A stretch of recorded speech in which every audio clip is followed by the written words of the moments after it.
Sabe, quando a gente ouve a palavra luto, a cabeça vai direto para um lugar muito, muito específico, né? Morte, perda. Exato. Morte, perda de alguém, saudade, é uma coisa pesada, profunda. Mas e se eu te dissesse que uma das fases mais, assim, explosivas da vida, a adolescência, é, na verdade, basicamente uma sequência de lutos? Que o próprio ato de crescer é em si um ato de perder. Isso. Essa é a ideia provocadora que a gente vai desenrolar hoje. A nossa análise parte de uma perspectiva muito fascinante da neuropsicopedagoga Thalita Barreto. Ela propõe que, para entender de verdade a confusão que é ser adolescência, a gente precisa olhar para 3 grandes perdas. 3 lutos fundamentais. Justamente. 3 lutos que definem esse período. A ideia é entender por que essa fase é tão turbulenta, mas por um ângulo completamente diferente. Vamos mergulhar nisso. E o que eu acho genial nessa abordagem é que ela tira o foco daquele clichê da rebeldia, sabe? Sim. E coloca o foco na perda. E isso muda tudo. A gente para de julgar o comportamento do adolescente e começa a investigar a dor que está por trás. Pois é. Porque o luto, como a própria Thalita explica no material dela, não é só sobre morte. É a reação que a gente tem a qualquer perda que seja significativa. Certo. Pode ser, sei lá, a perda de um emprego, o fim de um namoro, ou, como a gente vai ver, a perda do próprio corpo que você conhecia até ontem. Exato. É uma ferramenta para gerar empatia no fim das contas. E vamos começar então pelo primeiro luto, que talvez seja o mais concreto, o mais físico de todos, a perda do corpo infantil. O que parece uma ideia estranha, né? Muito! Como assim perder um corpo que está, na verdade, se desenvolvendo? Mas é exatamente esse o ponto. Não é um desenvolvimento suave. É uma ruptura. A imagem que a análise propõe é muito, muito poderosa. O adolescente se olha no espelho e, de repente, ele simplesmente não se reconhece mais. Nossa! Aquele corpo baixinho, familiar, previsível, que era tipo o playground dele, desaparece e no lugar surge uma coisa nova, estranha, meio desengonçada. É aquela fase clássica, né? A pessoa, de repente, tem braços e pernas que parecem longos demais. E não sabe onde colocar. Exato. Vive derrubando coisas, tropeçando no próprio pé. Que por fora parece cômico, mas por dentro é uma sensação muito real de não ter mais controle. É a perda da familiaridade, então. O corpo, que era esse porto seguro, vira um território estrangeiro. Mas me diz uma coisa, essa ideia de se estranhar no espelho já é muito forte por si só. Só que hoje, isso não é 1000 vezes pior? Como assim? A análise fala de um espelho, o do banheiro. Mas o adolescente de hoje não se confronta com um. Ele se confronta com centenas de espelhos por dia, direto na tela do celular. Você tocou no ponto central. O desconforto que essa perspectiva aponta é amplificado de uma forma exponencial hoje em dia. Muito. O espelho do banheiro é uma coisa. Agora, os filtros do Instagram, os corpos perfeitos do TikTok. Os desafios de dança. Exato. Desafios que exigem uma coordenação que o adolescente ainda não tem. Tudo isso funciona como um espelho distorcido e, bem cruel. É verdade. O luto pelo corpo infantil, que já era uma coisa complexa, agora se mistura com um luto por um corpo normal, que nunca parece bom o suficiente, sabe? Em comparação com o ideal digital. Justamente. Quer dizer, além de não reconhecer o próprio corpo, a pessoa é bombardeada por imagens de corpos que ela deveria ter. A régua de comparação é desumana. Completamente desumana. E isso intensifica o sentimento de perda. Perde-se o corpo infantil e, ao mesmo tempo, a esperança de ter um corpo que se encaixe naqueles padrões inatingíveis das redes. Então a pergunta que corpo é este vem com outra junto. Sim, vem acompanhada de porque este corpo não é como aquele. Uau! É um luto duplo. Um pela familiaridade que se perdeu e outro pela aceitação que parece impossível de alcançar. É um processo que é biológico, natural, mas que acaba sendo vivido como uma falha pessoal. E isso é brutal. Brutal. E essa sensação de ser um estranho dentro da própria pele, imagino que isso bagunce a cabeça de um jeito absurdo. Porque se você não sabe mais o que você é fisicamente, como vai saber quem você é? Inevitavelmente, uma coisa puxa a outra. Essa crise física, essa perda do corpo conhecido, é o gatilho. É o que dispara a segunda grande perda que a análise aponta. O luto pela identidade infantil. Exato. O chão físico desapareceu, então todo o resto começa a ser questionado. E aqui a mudança é de regra de jogo, né? De repente, o que era esperado de você, tipo, brincar, ser despreocupado, fazer bagunça. Passa a ser visto como imaturidade. Isso. O mundo vira uma chave e diz, olha, acabou a brincadeira. A cobrança por responsabilidade, por comportamentos diferentes, como o material diz, aparece quase da noite para o dia. Exatamente. A identidade de criança, com tudo que ela permitia, é revogada. Só que não te entrega uma nova identidade no lugar. Fica um vácuo. Fica um vácuo.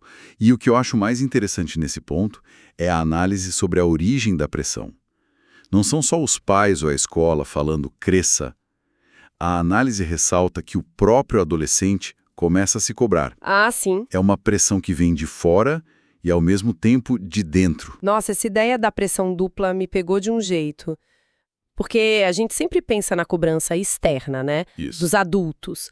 Mas a ideia de que o adolescente internaliza essa voz e passa a ser o seu próprio carrasco, isso é muito mais pesado. É o que torna o processo tão angustiante. Por um lado, a sociedade diz, você não é mais criança, haja como adulto. Por outro, uma voz interna começa a repetir isso, mas sem dar o manual de instruções de como ser esse tal de adulto. E aí ele não se encaixa em lugar nenhum. Em lugar nenhum. Ele se sente inadequado como criança e incompetente como adulto. Não pertence a lugar nenhum. E essa pressão hoje em dia também me parece diferente. Não é só, seja responsável, arrume seu quarto. Não.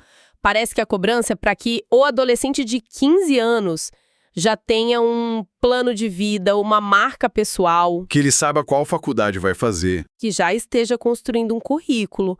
É uma versão em miniatura da cultura da produtividade que a gente vive. Exatamente.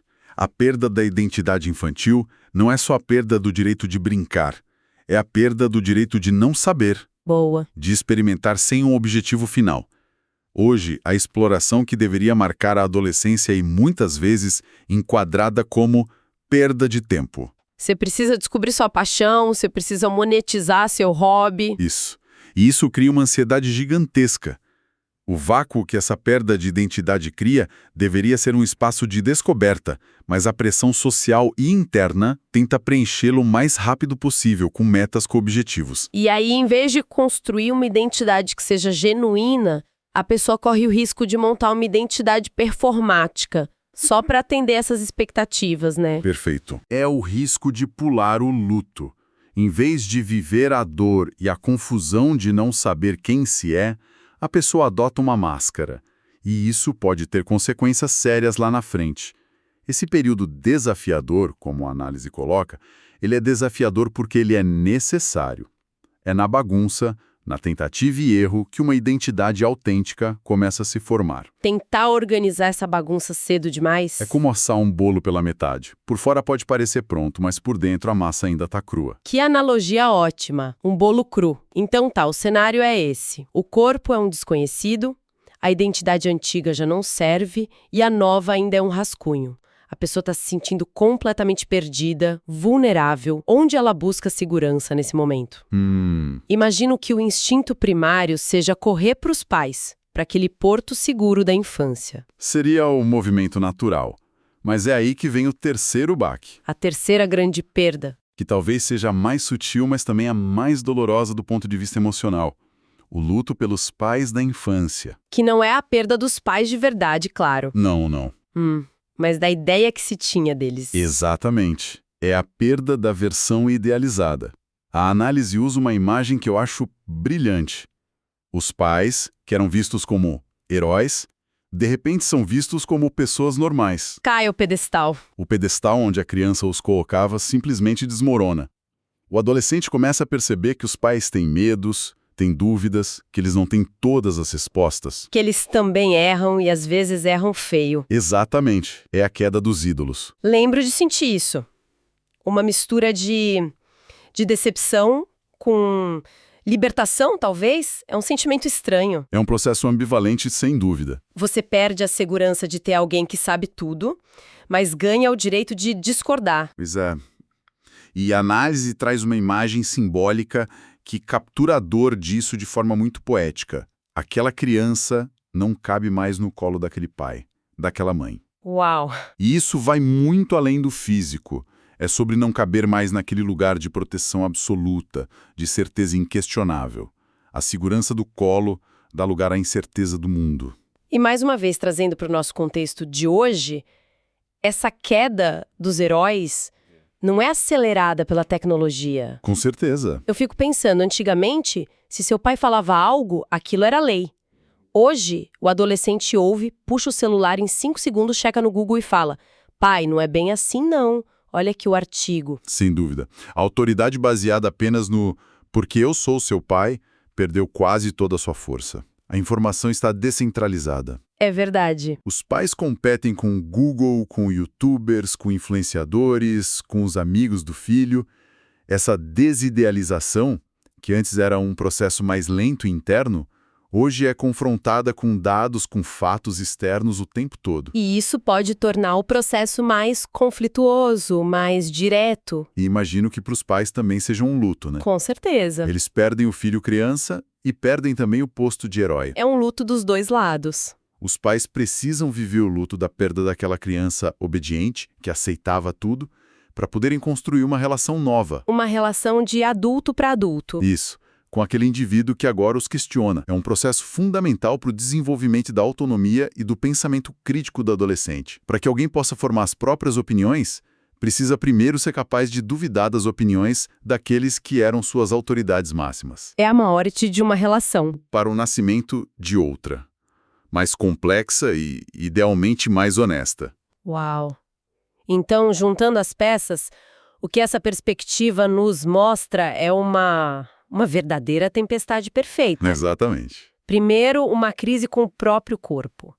Depois, uma crise de identidade, de papel no mundo. E para completar, a estrutura de segurança fundamental, os pais heróis, desmorona. Não é à toa que é uma fase tão intensa. Não é. E esses 3 lutos não acontecem em sequência, tipo uma checklist. Ah, boa. Eles se sobrepõem, eles se alimentam. A insegurança com o corpo piora a crise de identidade. A queda dos pais deixa o adolescente ainda mais sozinho para lidar com tudo isso. É um turbilhão. E então, qual é a grande lição que fica quando a gente olha para a adolescência por essa ótica do luto? O que a gente faz com essa informação toda? Olha, a grande conclusão e a maior contribuição dessa análise é que ela nos oferece uma nova tradução para os comportamentos adolescentes. Uma ressignificação. E isso, ela nos convida a ressignificar o que vemos. O mau humor, o isolamento no quarto, a irritabilidade, as respostas atravessadas. A gente tende a rotular tudo isso como drama, aborrecimento. Rebeldia sem causa. Justamente. Mas se a gente usa a lente do luto, esses comportamentos podem ser vistos como o que realmente são. Expressões de dor. São reações legítimas a perdas que são muito reais e muito significativas. Então, em vez de ver um adolescente difícil, a gente passa a ver uma pessoa de luto. Exatamente. De luto pelo corpo que perdeu, pela identidade que já não serve e pela segurança que a imagem dos pais heróis proporcionava. É uma perspectiva que nos convida a substituir o julgamento pela empatia. Acolher em vez de confrontar. Perfeito. Em vez de dizer, para com esse drama, talvez a pergunta devesse ser, o que você sente que perdeu? Com uma perspectiva que realmente muda o jogo. E a própria análise termina com um convite a fazer mais perguntas, a continuar essa conversa. O que me deixa com uma reflexão final. Se a gente passa a entender que a adolescência é, na sua essência, essa jornada por perdas tão profundas, como é que a nossa reação mais comum como sociedade, como pais, como educadores, é exigir que eles cresçam logo? Pois é. É como chegar num velório e dizer para o enlotador, ok, já chega, supere isso. Talvez a grande mudança seja essa, criar um espaço seguro para que os adolescentes possam de fato viver os seus lutos. Em vez de exigir que eles os escondam para parecerem mais adultos.